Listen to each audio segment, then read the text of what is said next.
તો નમસ્કાર મિત્રો આકાશ રાઇડરે જીવણભાઈ રાઇડરને ખુલ્લી ચેલેન્જ આપી છે અને કહ્યું છે કે મોરો તો તાર 15 તારીખના દિવસે આવી જ જજે, તો તારો R15 લઈને આવી જજે, તો તારો V4 લઈને આવજે, મને કોઈ પણ વાંધો નથી એવા ભાઈ કહી રહ્યા છે। તો મિત્રો તમે આ ભાઈનો વિડીયો જોઈ લો, પછી આપણે તેના વિશે વાતચીત કરીએ। વિક્રમ સોલંકી તો હાર માની લીધી છે,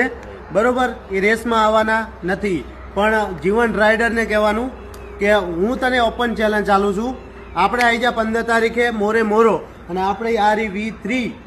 આજ લઈને આવવાનું છે, તું V4 લઈને આવજે, વાંધો નહીં, તારે જેટલી એસેસરીઝ કરાવી હોય એટલી કરાવી લેજે, બાકી V3 આરી જ લઈને આવીશ, 7 જોઈ લેજે, બરોબર। અને મોરો બાઇકની શરત, અને હારે એટલે બાઇક એ જ મૂકીને આવવાની થાય।